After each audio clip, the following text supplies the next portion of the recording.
This is integrating streaming, video conferencing, and unified communications together. So we've got a great panel here that will demonstrate how you can use video conference as an input source to actually call into events in certain cases.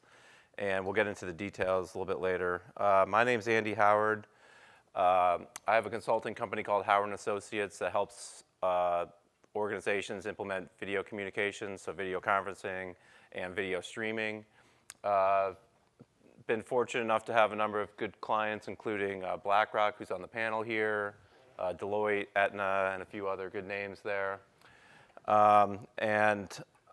Basically, we'll jump right into it here, and I'll let the panelists give a quick intro to themselves. So Scott from IBM Cloud Video. Hello, I'm Scott Grizzle. I'm the Senior Sales Engineer for IBM Cloud Video, working with actually all the watching media as far as the IBM goes, working on the streaming side and deliver of all videos. Good afternoon, everyone. Stephen Condon from Hive Streaming. Hive Streaming isn't the video platform. We're not the web conferencing side of things. We're the back-end delivery of the video. So we enable enterprises to stream live video throughout their enterprises via software, no additional hardware required. And so we do it for large companies who have multiple offices, who are bandwidth constrained, who want to manage the solution centrally. So deploy software, and we enable via peer-based software to deliver live video without additional hardware. Thanks. Anthony Diaz-Matos. I'm Global Head of Unified Communications and Collaboration at BlackRock. That's everything from conference center technology to the AV in the conference rooms, but really in this instance through the video conference infrastructure, desktop video, and streaming media. I'm Steven. I'm the senior producer for live content at Airbnb. Most of it, up until now, has been a lot of internal things, and now we're also starting to branch out and connect with our host community. All right. All right, so basically there's three, if you think about, why would you want to integrate your video conferencing environment with your streaming environment, there's really three main reasons to do that. One is you leverage your existing investments, right? So especially on using the video conference rooms as kind of a remote studio allows you to leverage the lighting, the sound, all the investments that you've made in those, and also the infrastructure from a reliability and a resiliency standpoint. It also allows you to have presenters from multiple locations. So if anybody watched the Facebook Live session today, they have that same capability that they're starting to build into Facebook Live. Well, this is the same thing on the enterprise side, where you can have, the CEO might be in New York, the CFO might be in Chicago, somebody else might be in LA, and you can all bring them together into one location and then stream that out. And then, again, that gives you flexibility as well, because the presenters can really be anywhere. I'm going to let the panelists go into the details on how they do it in their individual environments, but this is kind of just an overview slide of how most streaming environments work. So basically you have video sources, which some cases are just a camera like we're doing here. In some cases it might be an encoder streaming to a decoder to get video over a link. But in a lot of cases it is the video conferencing equipment, so it can be the video conference rooms. You might have immersive studio, telepresence studios that a lot of people use because that is very high-end lighting and sound. And then we're going to talk about it a little bit here, but even using the desktop video as a source is starting to become more popular. So that usually goes to a central location where somebody's doing some production on it. That production might be just feeding it into an encoder. It might be putting it into like a TriCaster or something like that, where you're doing some graphics. It might even be going into like a professional broadcast studio that some of the larger organizations have on campus. And then it goes to the streaming servers for delivery. It could be delivered over a Hive network to all your different locations. and out to the internet typically would go to an internet CDN. On location would be multicast or using something like Hive to deliver that. So that's kind of an overview, real quick, of how most of this works. And then I'm just going to jump in. Whoops. I'll jump in and let the panelists sort of give an overview of what you see. So Scott, you work with a lot of different customers. Correct. So what are some of the trends you see in your environment? So I have customers in all over the place, and I'll even use IBM as an example because IBM is a massive company, Yeah, sure. 400,000 employees. Now they have a couple challenges. They have 300 locations. They need to have bandwidth, so they need to have ways on there to have enterprise content delivery networks, on-premises delivery. They also want to be able to have high quality, but be able to stream out. So a lot of our executives use our little go live button. It's a little flash-based encoder. They can stream from their laptop, which is very, very simple, easy to use. Most of our customers in the enterprise will use that. Bigger town halls, obviously they'll use the VC gear, or they bring a production crew in and stream out. It all depends on what their stuff is. But we have a lot of customers who are using live size. They'll take the HDMI out into a Teradek encoder and stream it that way, or work with another third-party encoder and stream out. So it's a little bit all over the place because, again, we work after ingest. So we are out to the delivery for everybody, secure streaming, and things like that. Okay. Stephen, what are some of the trends you see with Hive? I know you guys are partners with Microsoft. So is a Microsoft environment, Skype for Business, big input? A lot of our businesses originated from the CEO wanting to do a broadcast, the IT group saying a network can't handle it, and the CEO saying, we should be able to do this. I've been at companies where we can do it. We should be able to do this. So then someone at Microsoft says, call Hive. We need Hive. I think what's going on at the moment in terms of the topic of this panel, in terms of unifying communications, is where the UC platforms are starting to infiltrate more and more, and all of these applications and all of these things that used to be disparate are now being brought together under these UC banners. A lot of what Microsoft doing with Teams and with Stream is bringing the video streaming into the application, and it's cool. And so why do I have to have a different application for webcasting, for internal streaming, for external streaming? How can I bring this all together? And where we're getting called in at the moment is that, as you mentioned at the introduction of the panel, a lot of people are wanting to do desktop streaming. Why can't I broadcast a video or this presentation from my desktop? Why do I go to a specialized room? Why do I have to bring everyone across the road in the snow to a town hall? And why can't I just do this from my office and broadcast to everyone at their desktops? And so, or why I've invested all this money in TalkPoint or On24. I love the webcasting capabilities. I'm used to working with this platform. Why can't I use it to stream internally as well? So there's this need to bring things together, and where we can help in bring things together is a unified sort of delivery platform that can scale where everyone can view these large files. Do you take an external platform like a TalkPoint and then redistribute that? So you put the flash encoders inside the firewall? Can you? We're all HTML5 based, so, and TalkPoint also works with HTML5. And where I think TalkPoint is seeing opportunity for them to establish their platform more permanently within their customers is they're using it for webcasting, and obviously the tools there are fantastic in terms of being able to, all the reminders for emails and all the automation of a web. But using that internally too, as well, people are comfortable with it. They haven't been able to use it internally because they haven't had the bandwidth internally, and it's fraught, but they're bringing us in now to help them be able to use those tools internally as well. Anthony? Well, full disclosure, I worked at TalkPoint back in 2000, and that's when I did my first live stream with the ISDN line, so we were joking about that earlier. I think the session name is, why would you combine your video conference estate with your streaming estate? For me, it's why wouldn't you? At BlackRock, we're a very video-centric organization. We don't build rooms that don't have a codec in it. Every desk has a camera on it. So the expectation is that there's going to be video. And the streaming platforms allow a very cost-effective way to reach a wide audience. So we use it as signal acquisition, distribution mechanisms. For in an architecture perspective, each encoder we have will have a codec associated with it. So you just dial that in, connect it, and then we'll use our MCUs and those capabilities for switching and building it so that it's a television type event.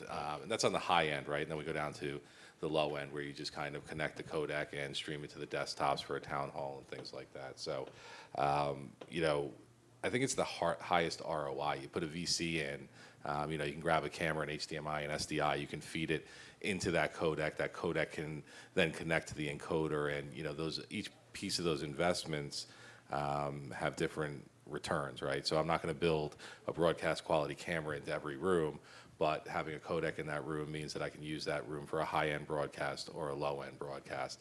And then having that codec attached to my encoder means that from a desktop, off-site location, we'll take an event like this regularly, VC out of here, VC back to our MCR, hit a codec, and send it out to the desktop. So I would say the VC has so many additional values as you look at the next generation and adoption of video that interconnecting it to your streaming environment, to me, is just extending the investment.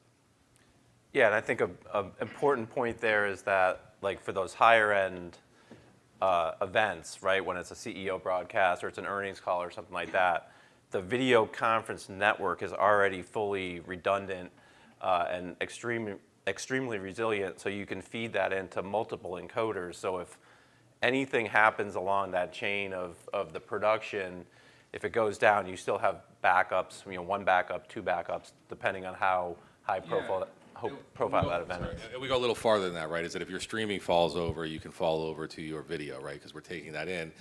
We regularly, to reach VDI users, which is a whole nother, how are you doing streaming, reaching, the virtual desktops, by putting it into our video conference estate and putting it into our bridges. If our streaming goes down, you can just give people a dial in and they can hit that event bridge. So you're putting options out there, redundancy in your architecture. And again, you're getting value because that video conference estate is used day in, day out. I mean, we don't do audio, we're on video. The expectation is for video. So playing off of that as our, the central nervous system is for us a natural fit. Cool. Just to frame it up here, I'm just curious, how many folks have just like dedicated hardware and rooms for VC, video conferencing here? How many folks are just maybe using something like Google Hangouts or FaceTime or Skype to get people in? Okay. And then how many people just have like a switcher, some sort of switcher involved to switch all those things together? Okay, so quite a few people. So I go backwards from streaming to think about my purpose for video conferencing. With streaming, I think most of us, a fair number of people think about streaming as sending something out into the world. And I tend to think about it as a window in for people's experience, for you folks to join our experience. And so really streaming is about bringing people closer to my experience. And so when I think about incorporating VC, I tend to think about it the same way. I remember an epic fail a while back that I was advising someone against. They wanted to send out a VC call for like 10,000 people, and it was supposed to mute automatically, but that did not work. So it kept going up and up and up, and all of a sudden, we're trying to hit mute, and there's people and babies crying in Spanish and Italian and TVs in every language, and then the panel froze, and we couldn't even end the call. So you just had all these people waiting, and we failed to meet their expectations. So that's where I incorporate VC. Is I try to, if there's a presenter or someone that needs to be speaking, we'll tend to bring them in on a VC call and use streaming as our very one-to-many solution. We just had a case where our CFO was in Singapore and our CEO was in San Francisco, and that was the perfect use case. And we'll toss them up on iMag, and then we'll put them through to the stream. We'll put the VC call on their confidence monitor. So everyone has this very human experience of being very close and connected with each other. And then our other biggest experience for incorporating VC is there's an engineering group in San Francisco and one in Seattle. And all we do is there's this graduation ceremony, and we throw the engineers hitting each other with these giant orca whales up in Seattle. But it makes people feel so connected and so much part of a community. So is that like you have that connection up all the time, or is it? Yeah, so we'll have someone that's TD and then someone that's just cutting IMAG, and it'll cut from presentation, and they'll just be clapping and cheering, and they'll throw these dolphins, and they're smacking each other, the orcas and dolphins, and it's just kind of the quirky culture of our organization, and, Right. and we're able to share it through VC. Yeah. Sorry, one other good more context, if it's not too long-winded here. We've also started to develop these self-serve streaming rooms where someone can walk in with a touch panel and select a channel, select how long they want to stream for, and hit start. It's like 1, 2, 3, all done. The room sets itself up, lights turn themselves on, and then they can also bring in a VC caller as well. So they're both streaming and recording the VOD with the streaming and incorporating a VC call as well. So they're doing it in a self-serve capacity. Interesting. So why did you do it in that environment rather than just letting them do it from their desks? Because I was actually going to ask a question about that. Oh man, later. so whenever humanly possible, we try to dial codec to codec. We have a global backbone, and all our rooms have noise cancellation involved. Yeah, that's kind of the reason why. Yeah, because I was going to say, I mean, you were talking about doing some self-service too. One of the challenges I think with that is the fact that some people's environments aren't exactly the way that you'd want them to be, right? There might be a lot of background noise. The camera might be too far away. It might be like, a laptop camera that's shooting up and not exactly what you want to necessarily portray, to a large group of people. If it's just a call between a few people, that's no big deal. But. Yeah, we have one customer I'm working with. They actually have 150 rooms set up. They're their global setup, and they want their customers, their employees to walk in, put a simple code in, and that every employee has their own live stream channel, but for these conference rooms, that way they can use the life size cameras. They use all the stuff in there and broadcast. So that way, if they want to do simple webcast from their computer, they can. They want a little bit better and they want to bring more resources in, they go to one of these rooms, they type in their code in. It's a true conference room. So again, they might have a conference and they're looping in other conference rooms. So that's why with the self-service is you have two different options. The true self-serve, they hit a button streaming to like talk to the troops, or you have more interactive where you have like two groups talking back and forth. It's being archived for future review for other groups that might need to see it, or broadcast to other things out there. So everybody has their own code that they can, like their streaming code? Correct. You enter that in and then you're off to the races? Exactly. Wow. And what is that in the room? So I'm curious on both of those scenarios. One, did they get the 10,000 users? Or was that just another group calling up and saying, like, I get these groups being like, yeah, I'm going to have 5,000 people on it. It's like, all right, man, glad you had 5. You're back to video conference. It was going there, but it froze. We had to Yeah, pull it. so I'm it was like, going guys, there. I don't think this is appropriate Okay. for a VC call. Yeah. I'm going to be here just in case. That's a fun one. But that's the thing is it's fit for purpose. Like Yeah. one to many. Do you need to respond? Are you going to be a participant or a listener? We're asking, do you need to be a participant or a listener? And if you're just going to be a participant and along for the ride, let's get these people on a stream, and let's get the people that are engaging back and forth on a VC call, and there won't be people beeping and dialing in and unmuting themselves. I mean, we've all had that happen. Yeah. Well, it's a bandwidth consideration too, because you're in a VC call, you're in essence pulling an individual stream and also sending one back. So you're sending it both ways versus, in whichever way you set up your streaming environment, it should be that when you're in a remote office, you're only pulling one stream over that WAN link, whether you do a Hive type environment or multicast or That's whatever. how you structure it, right? Because our bridges, the BMM bridges that you're dialing into, you're not sending. You're only receiving. So you're only pulling that stream to reduce that bandwidth. Okay. So you're actually not sending anything. So it's Oh, like- so they cut it off yeah, so it's how you set up programmatically the on, event okay. grid. So again, so we don't have the auto magic. Right. You're going to be muted and meet the family while you're half dressed. But I was curious more. We've centralized, so running things in our data centers and connecting a codec back there, and people can connect into there, because the thought being that just go into a room, go into a space, don't worry about the capabilities, the uptick in cost to build it. What have you looked at? Utilization and the increased cost of building those rooms versus the value. Like, we just throw a codec up in every room, and that's what's in there. And then you can connect it to anything you want from there and pick up the bells and whistles. So you're not limited by, well, I wanted that room, but you know what? Andy's got that room today, so I can't do mine and then schedule around it. I'm curious, what is is that a standard room type you're talking about that they're building? Is it in their portfolio, or is it like one here and there? So no, this customer actually has all the rooms already built. They've been using them for the life size, and get 150 rooms through all their offices. Every office may have 2 to 3. Their headquarters has like 20.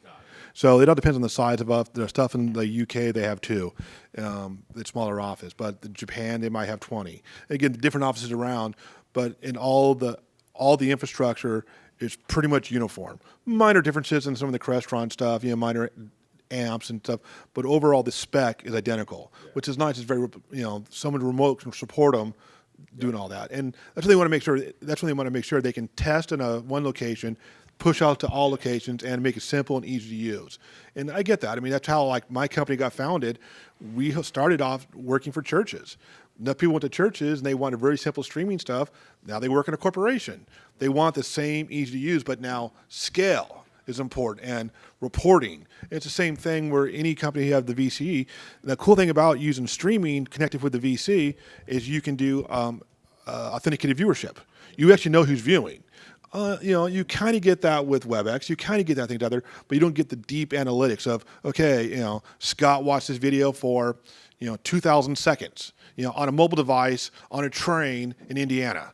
I mean, I think you just hit on something. That for me is the key differentiator between the video conference event and the streaming event. It's those features and functionality, the bells and whistles, the polling, the surveys, the ask a question into an interface that can then be moderated, and all the reporting. Exactly. Analytics, obviously. I mean, we can do reporting by scrubbing the codecs, but not the comprehensive sentiment analysis of, you started talking about this at this time, and you lost the audience. Yeah, exactly. And using that empirical data for generating the next event and that content. So I think that for me is one of the biggest differentiators between the streaming webcast type platforms and video content. Exactly. That's from an where event perspective. Exactly. That's exactly what our company does, and that stuff.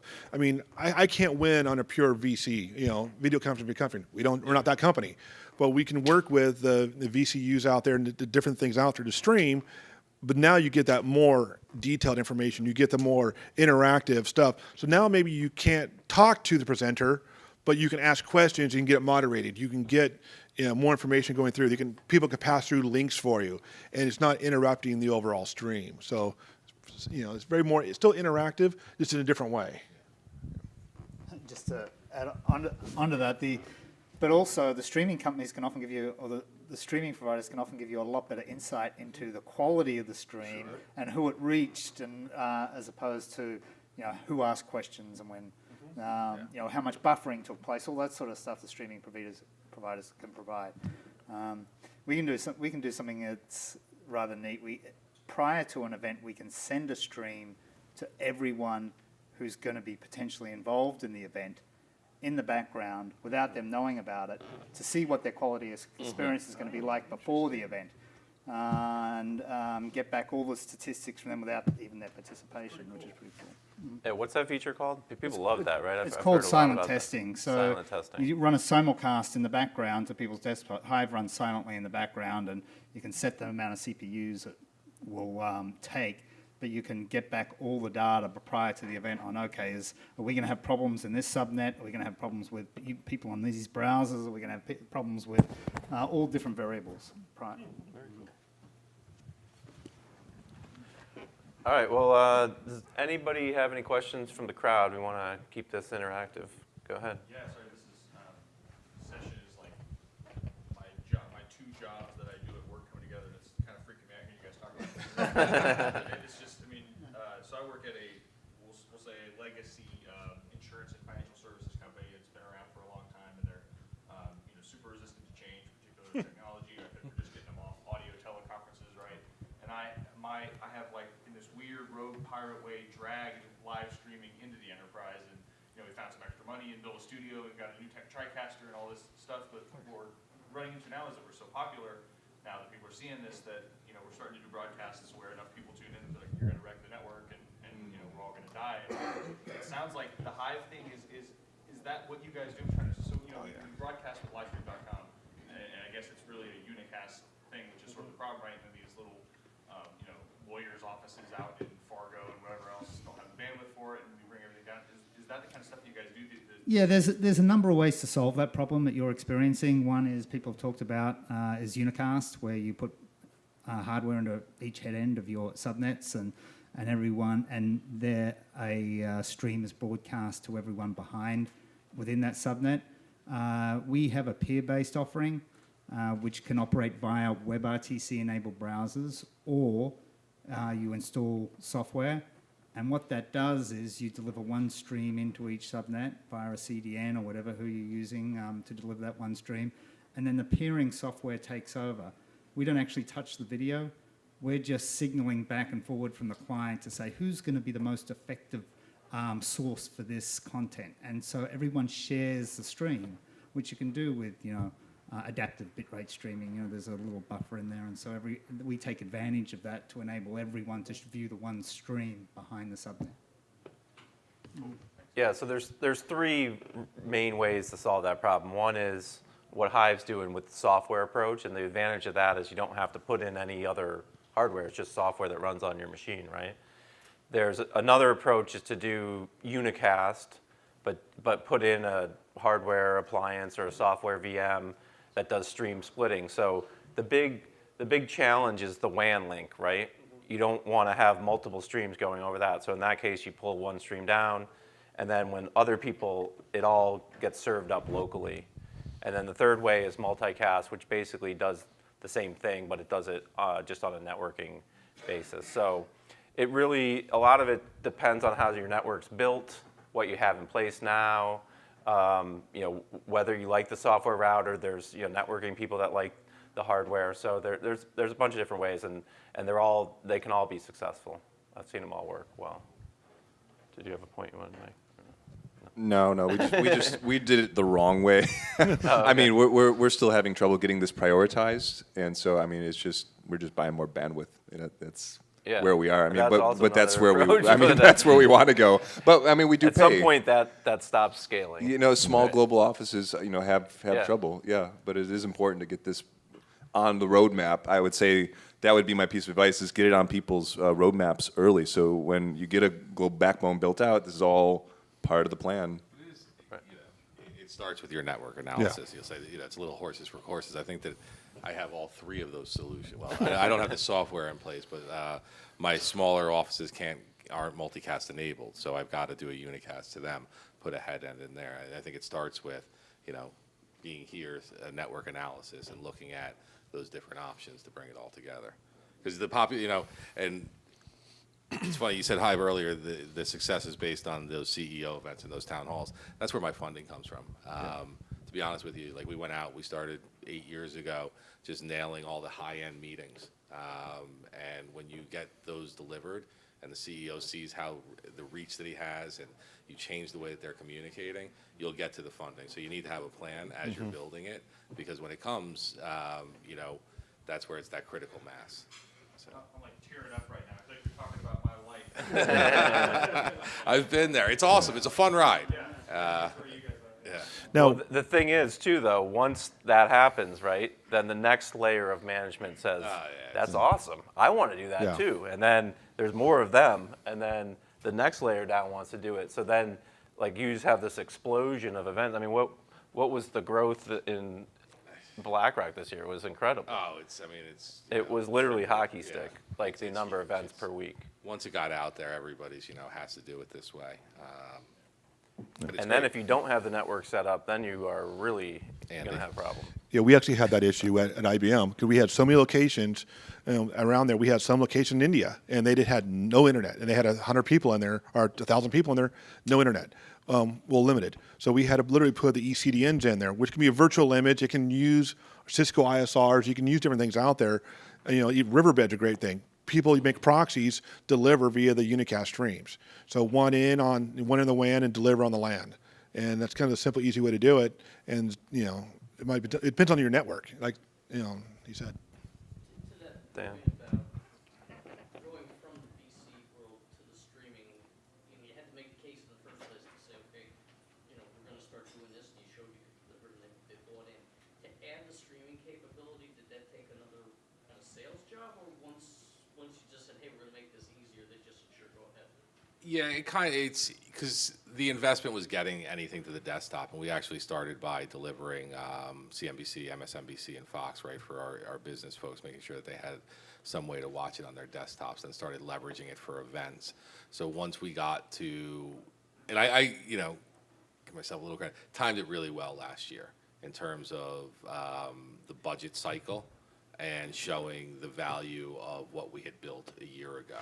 So we had gone from having a Windows Media stream delivering, like you would actually go in, click on BlackRock TV, high bandwidth office, low bandwidth office selected, East Coast, West Coast selected, then select your office. Like the navigation to get there was ridiculous, and we set out to just remove all those if this then that. And once we did that and people saw it, we started pushing some events to it. And so once it was there, I think management knew it was the new way of communicating, right? We send and receive 60 million emails a month. People aren't reading emails, they're digesting videos, right? So utilizing that and playing in and partnering, right? So within IT, it's partnering. Like Core Comms, sold them on it. It's like, all right, well, Core Comms, they sit up here. They want something, you start pushing it with them. You build that kind of partnership. So no, I can't say it was hard. It wasn't easy, but I think the timing was everything there as well. And then, your ROI is huge. When we actually started, we made the original investment in the video conference bridges and streaming to reduce our audio conference spend, which you want to talk about a dying breed. Like, if you have webcasting like TalkPoint or something like that for an external client call, we've proven the data shows 9 out of 10 will select to do streaming over dial into an audio bridge. So we started doing stuff like that. And then we were beneficiaries of Brexit. I didn't have the bandwidth to host Brexit calls and have all of our people attend them. So we had to drive them to the different internal platforms. We were able to use that and say, look, this happened, the election's coming up. We've got capacity concerns, we need to make investments here. Each one of those investments and each one of those viewers that stayed on site saved money. So the business case showed that just Brexit and the election alone, I can pay for half of my infrastructure. Now, if I depreciate my infrastructure on a 3-year schedule, like IT would, it was a no-brainer. And I can keep eating into the millions of dollars of audio conference spend. So you start putting all that together at the right time, and it was a top 10 project.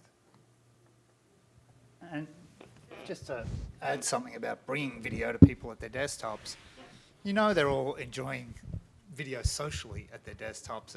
It's everyone's watching video on whatever device they have, and workplace is sort of the last frontier. And you bring it to your employees, you bring video to their desktops and their ability to consume it at their desktops, and it's like we've finally arrived. It can be transformational for some companies.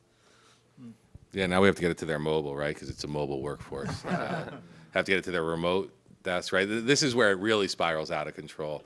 A year ago, we were great. We were on fat PCs. Everybody was in the office. Now we're all home. We're on VDIs, and you're changing the way that you're reaching the employee population as well as the compute that they're consuming it on. So how do you deliver to the mobile device, the remote user, and that is another component of it. That's a key point there, right there. You have a remote workforce. It's kind of difficult to have a true VC system, the full telepresence set up, because people aren't going to have these in their homes. They can use their little WebEx and account, but with streaming, they can stream out very, very easy. You make it more interactive, and again, it brings back that social stream. Same message getting out. This is a new delivery mechanism. Yeah, and VPN through video through VPN is not fun, right? Like, so. The other thing, going back to the smaller office thing, what a lot of people also do is to say, all right, well, we've got one conference room here. It's got a PC in it.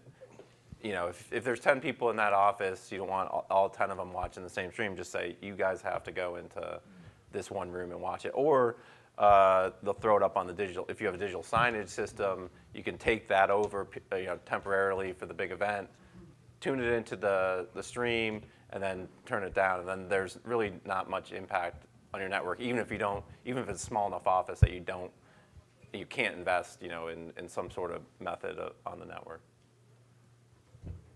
Was there another question? Yeah, sorry for the laughing response to the VPN, but we've had endless problems because we have a lot of access control events, and we're doing this exact same scenario in many cases. Are there any suggestions that we could make to like the VPN team or anybody internally network-wise to improve that at all? I mean, we've seen. Will they listen? Just very basic tests, ask the user, and even within our own team, okay, turn off VPN to see what kind of access you get to X, Y, and Z videos, and we have test videos, et cetera. And then, instantly, they might have like a 20 meg FiOS connection, and they're all of a sudden getting 200-300K throughput on a VPN. So, are there any suggestions? Do you want to take that? It's hard to explain that scenario. Where are you streaming? Like, so where's your source? Where is it an on-prem or a cloud-based?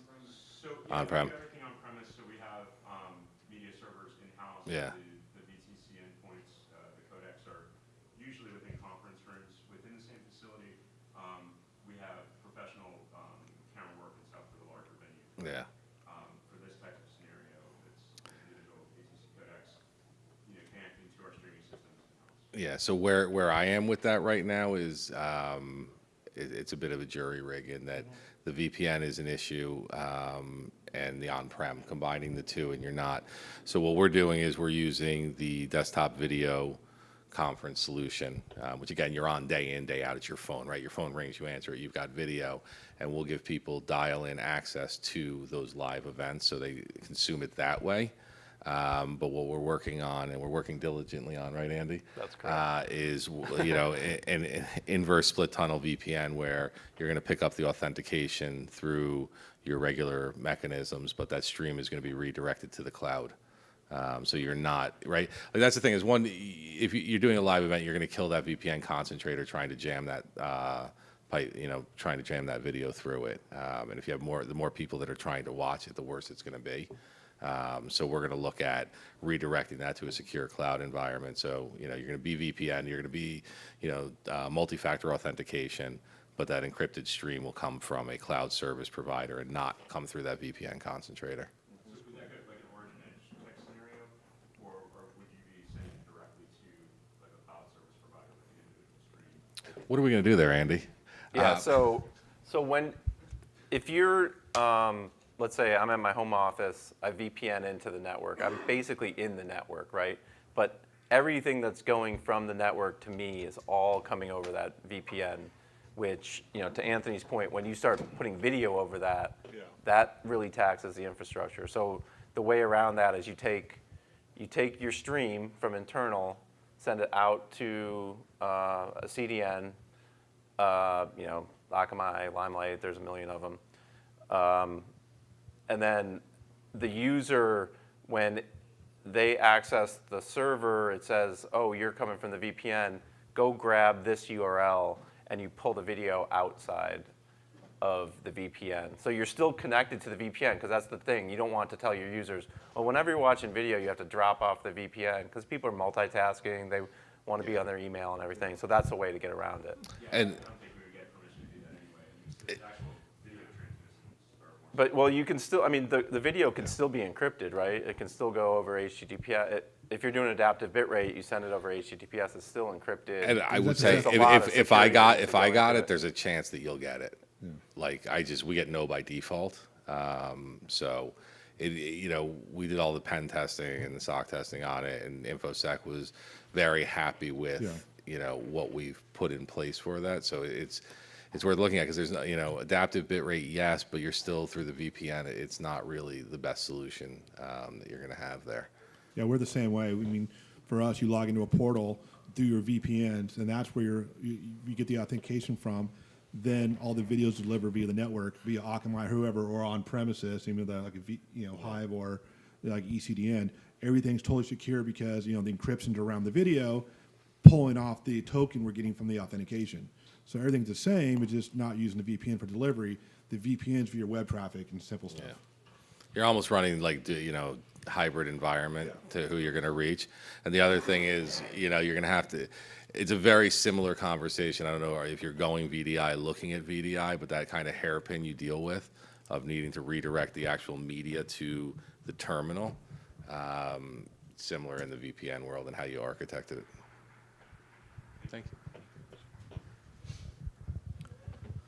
All right, we got a couple more minutes. Any more questions, or we can just do a wrap up if we want to do any final comments. Scott, anything that came up as we're thinking that you didn't cover that you wanted to cover? No, I mean, pretty straightforward. It's like, we all have a very similar workflow. We can connect with any device, and overall using streaming as a delivery mechanism as a VCU. This thing was just a different way of routing the video that allows more scale and more security than your typical your telepresence and your video conferencing systems. Stephen? No, nothing in conclusion, but I'll be hanging around a bit longer afterwards if anyone has any questions. I think that, for me, it's recognizing that video is a core component of your overall communication strategy, and letting management know that, and showing that to them, and building the use cases out from there. And I think that there's no reason to separate video from streaming, because it's just extending the reach of those communications. So, everything is integration. It's APIs, integration, how you build it. So you have the greatest ROI and the furthest reach. Just from the producing the actual content side of things, I just heavily consider who is seeing what your local audience is seeing, your remote audience is seeing, what your local presenter is seeing. And then also think, is VPN, or I'm sorry, is, got me thinking of VPN now, is VC appropriate here? For a large event, I might have a VC op, a TD, someone operating iMag, someone operating another robo camera, so we're feeding the remote person back a different view. So just don't over leverage things, because you want it to be just as solid as your live stream experience would be. Yeah, in some cases, VC as a source is not needed or the best solution. Like, for example, here it would be kind of silly to VC it somewhere when you could just take it straight out. So any more questions from the crowd? One. Video bridging inside of WebEx and then inject that into our streaming system. So Sure. it doesn't have to stop. It's just your video conferencing. So it's full integration, right? Any source, any destination. And more companies are connecting with SIP calls. So they allow you to connect with those type of things in there. So that's becoming more prevalent within the industry. So you'll be able to see more WebEx integrations with more CDNs because, again, you have the resources there and it just connects in with the SIP call. We could just take the HDMI out of the WebEx and just inject that and convert it to SDI into an encoder and then large scale stream it out to the people that don't need to interact. Yeah. Watch your quality on that, though. You're going down a bit there. What's that? The quality of a redistributed WebEx call, right? Especially if they're going to blow it up, it's going to be challenging. WebEx specifically, we've had issues. I mean, we like to stick to the hardware. Yeah. It looks much better when our TV studios do it. Yeah. Yeah, that's good. Yeah, no. Sometimes we just really, it is what it is. It's a WebEx and thousands of people want to watch it. Well, that's exactly it. It's, there's a use case for each one. Like, that WebEx isn't going to be for the firm-wide CEO town hall, right? Do that from the studio or something like that. But They're doing more virtual town halls now. Yep. So I'm now seeing like 16, 32 picture-in-picture town halls that are just almost chaos. Yeah. But it's trending in that direction. All right, well, we're running out of time here, so I want to thank the panel. Great job, great discussion. Thanks, everybody, for participating, and enjoy the rest of the show.